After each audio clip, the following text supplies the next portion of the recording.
Halo semuanya, kembali lagi dengan saya Govinda Rumi.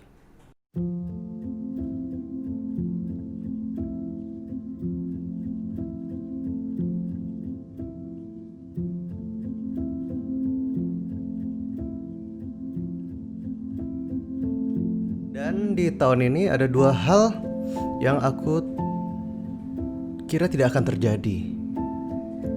Yang pertama, aku tidak memotret wedding selama berbulan-bulan karena COVID.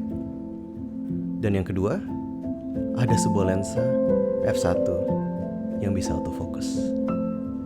Dua hal yang belum pernah terjadi sebelumnya, tapi nyata. Jadi beginilah bentuk lensa ini.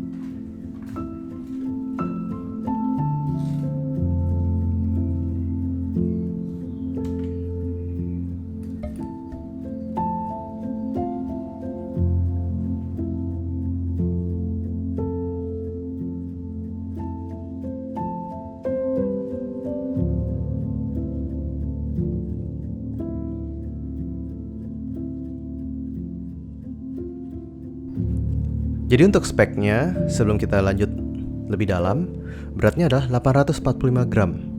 Filter size-nya 77 mm. Kalau di focal range-nya sendiri, di full frame itu ekuivalen dengan lensa 76 mm f1.4. Jadi tumben banget yang lihat angka 1 ini di Fujifilm. Nah, di balik angka f1 ini ada kekurangan yang harus kita highlight, yaitu lensa ini termasuk besar dibandingkan dengan lensa-lensa prime 9 Fuji-nya. Jadi besar, berat, namun tetap kokoh ya. Buatannya tetap dari metal gitu deh. Dan sepertinya sih anti banting. Pokoknya merasa mantep deh di tangan, walaupun memang lebih berat. Jadi terasa banget bahwa lensa ini ada pada kelasnya tersendiri dibandingkan dengan lensa-lensa Fujifilm yang lain.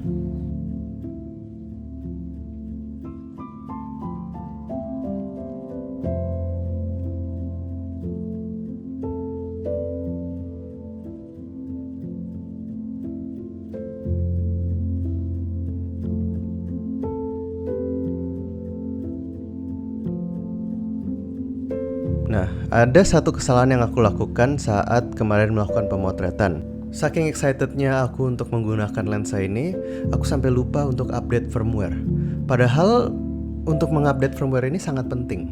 Kenapa penting? Karena ya sebetulnya penting untuk kamera apapun ya, lensa apapun. Jadi dengan firmware yang terupdate kita mendapatkan hasil yang lebih maksimal dan error-error yang biasanya terjadi juga bisa terobati. Nah, dalam skenario ku ini, karena aku belum update firmware, aku belum merasakan AF speed yang sebenarnya saat memotret sesi foto family ini. Jadi agak nyesel juga ya, karena keteledoranku dalam ingin memotret cepat-cepat, jadi aku melupakan hal yang sangat dasar sebetulnya, yaitu update firmware.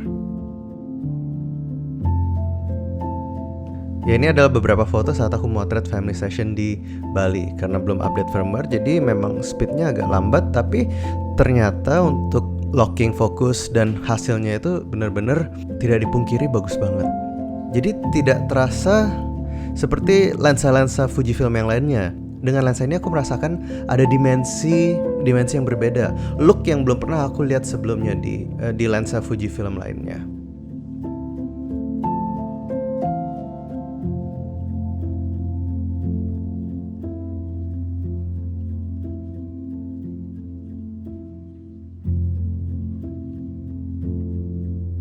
Jadi kapan sih waktu yang tepat untuk memakai lensa ini?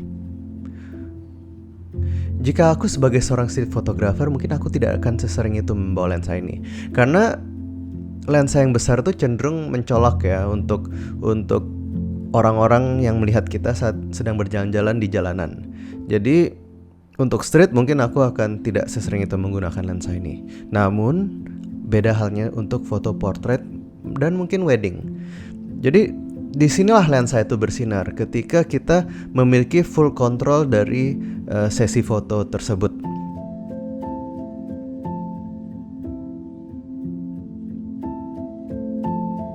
Jadi nilai plusnya apa? Tadi udah aku sebut, bokehnya enak dipandang mata. Separasi antara objek dan background terrender dengan sangat halus.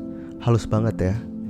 Gimana ya, kayak sebagai orang yang biasanya tidak terlalu sering foto bokeh, dengan lensa ini aku jadi ketagihan motret bokeh karena menarik aja gitu karakternya. Dan ketajaman yang dihasilkan walaupun f1 nggak main-main, jadi tajam banget ini lensa. Sesuai kasat mata yang kalian lihat sendiri ya. Jadi lensa ini intinya adalah berat namun berkualitas, bokeh namun tetap tajam.